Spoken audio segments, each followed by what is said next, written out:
tatlong hearing. Andito rin yung iba't ibang dokumento na naipon namin, yung iba't iba pang katibayan at sana makatulong ito na maibalik ang isang Pilipino sa sariling bansa. Ano yung pa niya? Senate Committee? Committee on Foreign Relations. Ako po yung chairman at eto nga ang bunga ng tatlong hearing. Legal man o hindi, kinailangan talaga isama dahil inamin po niya na siya ang nag-utos nitong mga pangyayari na hindi naman katanggap-tanggap. Ma'am, ano pong inaasahan po natin dito na magiging pagbuwan bago? Well, inaasahan ko na yung ating mahal na ombudsman ay tuluyang imbestigahan kasi nga hinaharang ito sa Senado. Nahihirapan kami na kumuha ng testigo at sana kung kinakailangan patawan na ng kaso at parusa. Ma'am, pwede niyo ba bang i-mention, enumerate kung sino po yung mga pangunahin po natin na Well, tulad ng nasabi ko noon, si Secretary Boying Remulla, unfortunately kasama Secretary John Vic Remulla ng DILG, ang ating Chief PNP, General Malbil, General Torre ng CIDG, at saka si Ambassador Lacanilao. Ma'am, pwede pa ulit ang sorry. Ano pong ipa-file natin ngayon sa Ombudsman? Well, pinafile ko, pinatransmit ko ang chairman's report na bunga ng Senate investigation on the arrest and extraordinary rendition of President Rodrigo Duterte na tinangay siya hanggang sa Hague at mukhang maliwanag na maraming linabag sa batas, sa saligang batas at pati sa international law. Kaya mananagot, kinakailangan kung mapatunayan ang lahat na ito, ang ilang napakatataas na opisyal natin, 2 cabinet member, ang Chief of Police, si General Torre at si Ambassador Lacanilao. Senator, bakit na po natin piniling dalhin dito po sa tanggapan ng Ombudsman itong ating reports? Kasi alam naman po natin na kapag may paglalabag ng government officials, kinakailangan dalhin sa Ombudsman. Siya yung talagang binigyan ng kapangyarihan ng ating mga batas na mag-imbestiga at parusahan ang mga opisyal sa gobyerno.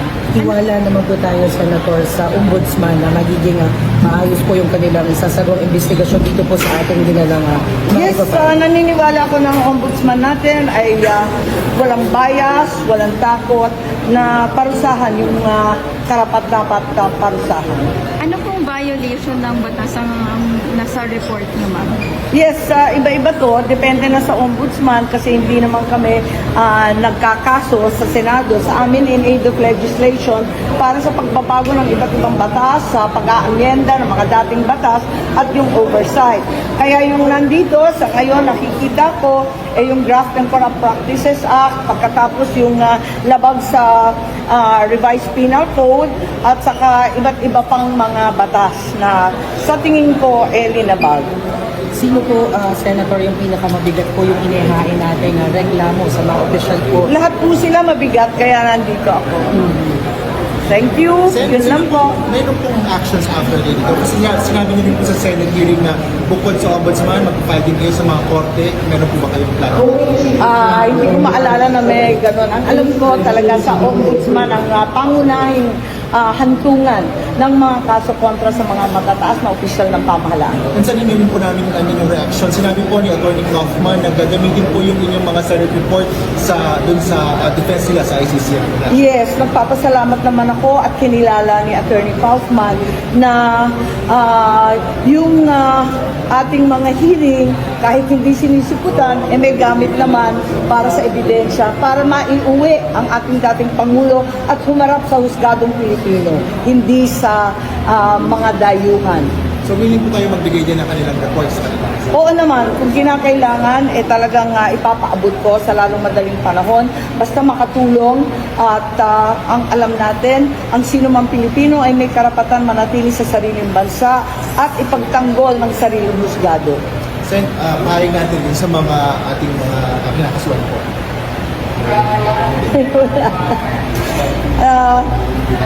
Nasa kamay na ng ating ombudsman, kilalanin natin at sana hindi katulad doon sa Senate hearing ay mag-cooperate naman at magtulungan tayo para malaman ang katotohanan. Salamat po, Senator. PDP Laban Street, PDP Laban Street, PDP Laban Street, PDP Laban. Tondo, Pato, Bongo, Hinlo, Mata, Matuleta, Lambino, Rodriguez, Salvador, Kibuloy sa Senado. Tondo, Pato, Bongo, Hinlo, Mata, Matuleta, Lambino, Rodriguez, Salvador, Kibuloy sa Senado. Duterte straight, PDP Laban Street, PDP Laban Street, PDP Laban Street, PDP Laban, PDP Laban Street, PDP Laban Street, PDP Laban Street, PDP Laban.